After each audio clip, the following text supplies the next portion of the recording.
Morning, boys and squirrels. So, stun batons, maybe essentially the best weapon in the game. Who in the flying fart would have guessed that? Definitely not me. I've always looked at stun batons as extremely underwhelming, and ever since Alpha 21, they are so overpowered. But we'll get into that in just a second. If by chance you've missed the best of series for perception, strength, agility, and fortitude, I will link those below so you can catch those, as well as have this video timestamp for easy access if there's one skill you're really wanting to look at. Now, intellect has always been one of the best, if not the best. That and strength have always been ranked so high.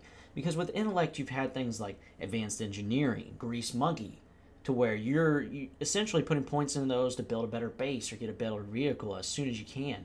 As well as the trader perks, the better bartering, and the daring adventure. What most people do when they start a new playthrough is immediately go to the trader and try to knock out quests, So having those perks right there can make you progress the game so much easier. But now, on top of what they have, other skills have gotten big buffs, and we'll talk about those right now. Alright, so the first one being Executioner, as we talked about. This weapon has become top tier, just destroyer of all destroyer weapons. It's got so many different perks that make it so unique and so damn powerful, it's stupid. So learn how to use the batons more effectively, incapacitate your victims easier, and do more damage. You are the last thing they see coming, and an executioner with batons. All batons deal 50% more damage. Stun batons electrify victims 100% longer. Electrify victims 100% longer. You'll see that in a minute. Killing blows grant 30 stamina. Now, on top of all that, they do have their book, I think it is right here, which is for all robotic weapons. But 10% more damage, that's the usual mandatory one, as well as the 20% slower degradation. Craft AP ammo, craft robotic turret shells. This robotic ammo in itself is very nice, actually. Very nice to get. It's a stronger weapon you would throw into the turrets themselves. The stun repulsor mod, and then stun baton charging. So, charge strikes, this technique gives you a 25% chance for regular and 50% chance for power attacks to instantly charge the stun baton. Every other power attack, you have a chance for this thing charging. And then you have that 100% longer electrifying. Number 6, increase the fire rate of the robotic weapons, and then bulk craft all turret ammo. So on top of all that being extremely huge, now you have the stun baton repulsor mod. Install this into stun baton to send the zombies flying on the charge hit. It's almost like the sledgehammer's knockback if the sledgehammer did steroids, pretty much is the best way to explain that. So let's put that on there. We'll spawn in some zombies, some Arlenes. Ah, son of a donkey ass. Come on, Arlene. There you go. Come on in here. I want to show you all. So, charge knocks them all back. Look at that. Now, this is where it becomes insane. They're all just being electrified and knocked backwards. You can just constantly do this. Yes, it may not be the fastest killing weapon, but look how long it's electrified for. It's crazy. So if you're facing just one zombie, which they're dying a little too easily, look at the knockback. This is insane. This is what makes this weapon so overpowered to begin with. Yes, it's maybe not as strong as a sledgehammer or does as much damage as some of the others, but like heads are flying off and you're repulsing them backwards. That being said, like this for me is an S tier weapon. It's got so many perks, especially compared to other melee weapons, that you don't see. It's extremely unique. The Electrocutioner alone makes it so darn unique to where it's just like, that's a lifesaver, especially in certain circumstances to where you zap a zombie and it's standing still for like up to 3 seconds and you can do whatever the hell you want. Those strong zombies now, you can pop, electrify, and then you can either run or keep hitting while they're electrified. And by the time they get unelectrified, there's a chance you may electrify them again. But let's get into the next one. Alright, Robotics Inventor. You're fascinated with robotics. Learn to use and deploy robotic weapons. You are now a top expert in robotics. Reload robotic weapons 20% faster and reload an extra 50 rounds. Robot active range is 18 meters, which is big, quite a ways. And then 2 deployed at the same time. 2 deployed is what makes this damn thing crazy. So we're just going to put one right here and one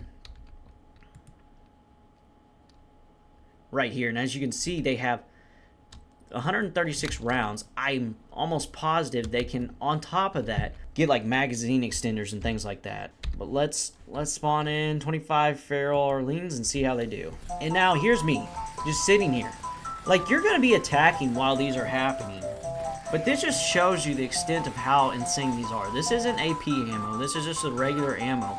And they're just mowing down these Orleans. To where, like, yeah, I'm not going to have to do anything.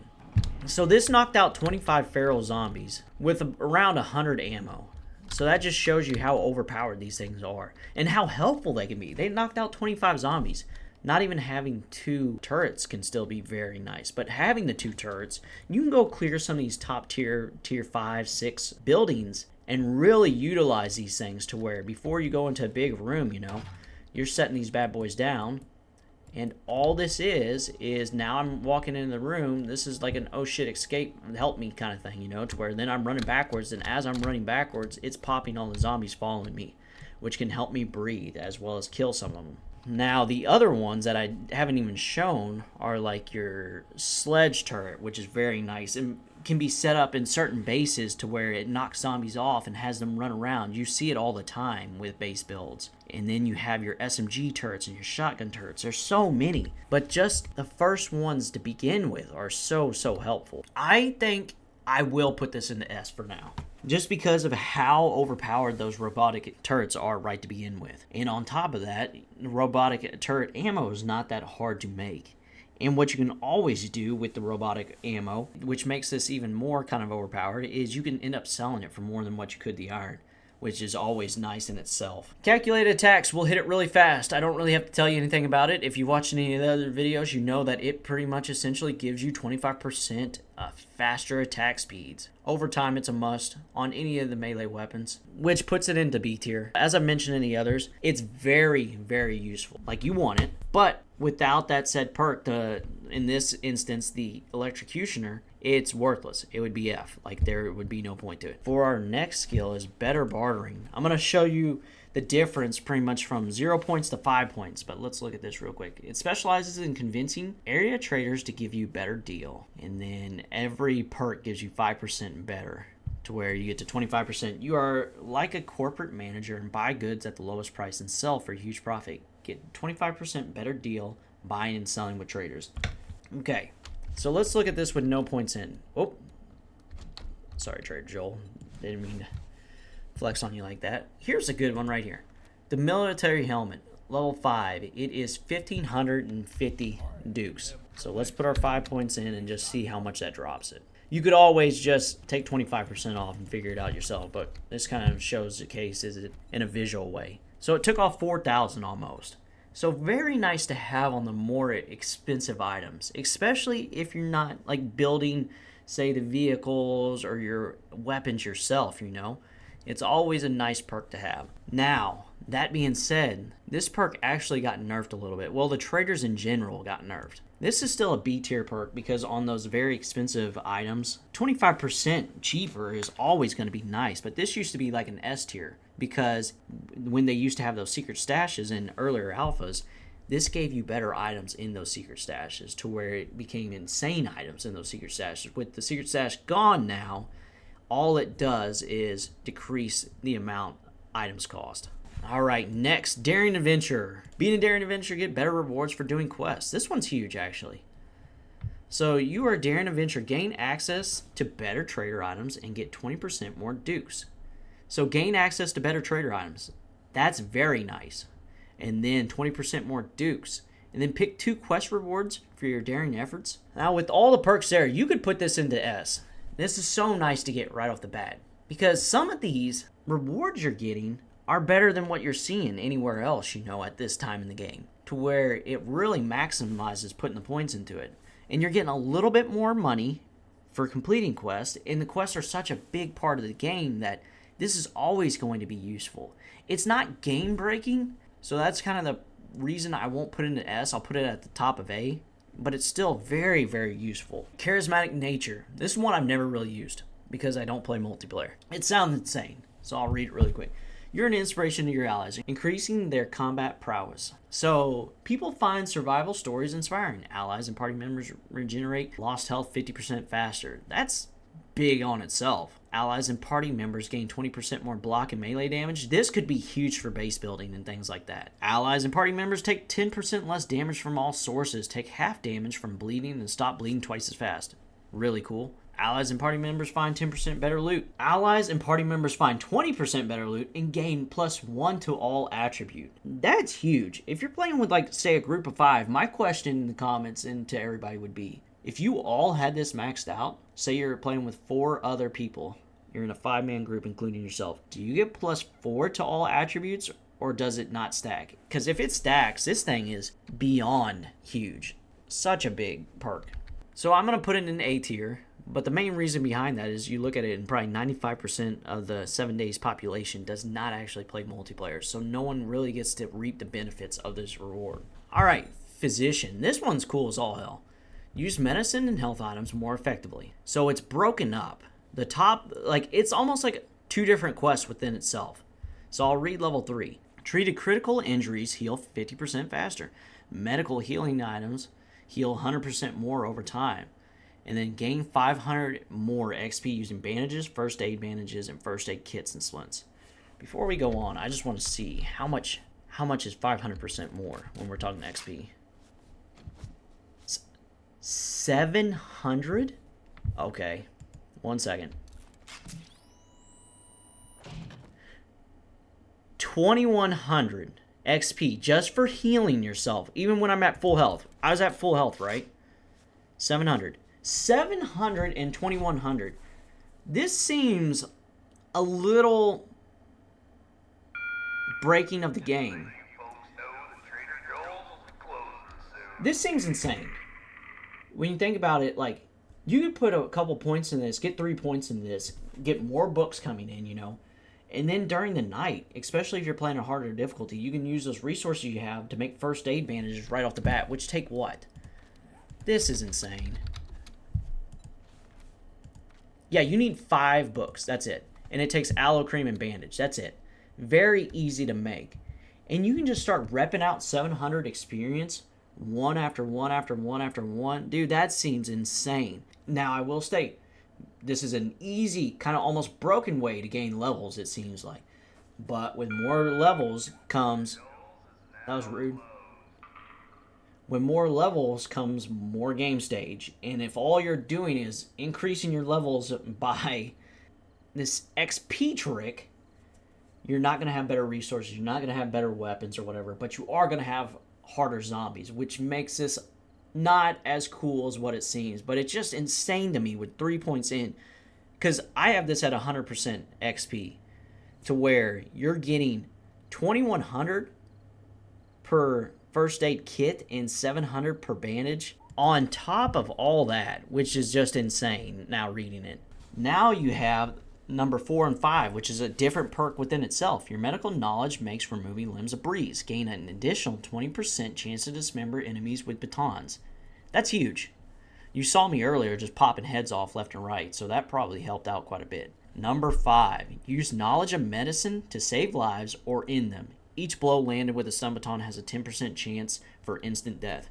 That's just always helpful. And it's so crazy. This isn't a stun baton perk, you know? So this makes stun batons even that much better, but they're getting like that crosswind help from some random ass skill, you know, in the intellect tree itself. The Physician. This is a Healy skill, which is also making your stun baton stronger. This perk is so overpowered. Because I didn't even talk about the first point. Splints and cast cure sprains instantly. That's awesome. But then once you get the 3 points, the treated critical injuries heal 50% faster. Medical healing items do 100% more. And then you gain that much experience just for using the bandages themselves. So on top of all that, then it pumps the baton to where you have a 1 in 10 chance to one-shot an enemy. This is so buffed from where it used to be to where I put it the best of the best, or right here to where I still have batons first. I'm not sure. I think I'm going to put it like this for now, to where it's the number 1. Next perk is Advanced Engineering. Engineer advanced items faster with reduced cost at workstation. So this one's based off the forge. 20% faster at the forge, 20% faster at the workbenches and cement mixers. Gain 45% for electrical traps, and then forged steel and electrical devices cost less, and then it goes all the way up to 75% for electrical traps, and then 20 and 35% for forge as well as electrical devices. Now, this one took a little bit of a hit, as well as Grease Monkey, because now it's learned by looting in the books. You got to get the books. You got to put points in to find more books, but the books themselves are going to be what unlock, say, the forge and the workbench and the cement mixer, as well as the chem station, to where all this is going to do is make the recipes cost a little less. Now, I will say the 75% from electrical traps is nice, because I remember in the earlier alphas, I don't remember if it was 0 XP at all or very minimal, but I remember me and a buddy set up base one time that was all electrical traps and have SMG turrets and things like that killing them, and we were getting, I want to say, no experience. So having some kind of experience from the traps themselves is very nice. I would put it in B tier. It's just not as useful. You used to plow points into this because you want to get your forge, you want to get your workbench, and it went from like an S tier thing because it literally unlocks everything in the game to where now you put a point into it, you get your books, and that's all you really need, honestly. All right, what you guys doing down there? Neat. Got some jumpy boys. Grease Monkey. Now, I just talked about where it lost its relevance, but this one hits even harder. Because now you learn by looting the bicycle, the mini bike, motorcycle, 4x4, and the gyrocopter. All from the books. So this Grease Monkey perk itself, while it may let you find more books and loot, the only other thing it does is make them cheaper to craft. 33% cheaper. Repair kits are 50% more effective on vehicles, which is, like, it don't matter. Now, I will say, like, while less resources is nice, that's not groundbreaking whatsoever. It's above F, but it went from being, again, a top-tier skill to, unfortunately, probably the worst skill. You're going to want to put a point in, which I think puts it to D, just to try to find more books and loot. But then again, like, that's its literal only purpose almost. So learn to pick locks faster and break fewer lockpicks. Once you get 3 points in, you're now a world-class safe cracker. Pick locks 50% faster and have a 30% lower chance to break. The 30% lower chance is always nice. It's not as high as I feel like it should be. Like, if you're going to put points in this needs to be like 50 or 60 even, to where you can really tell the difference that you're breaking less lockpicks. The 60% faster looks like this. So yeah, I think that was 10 or 9.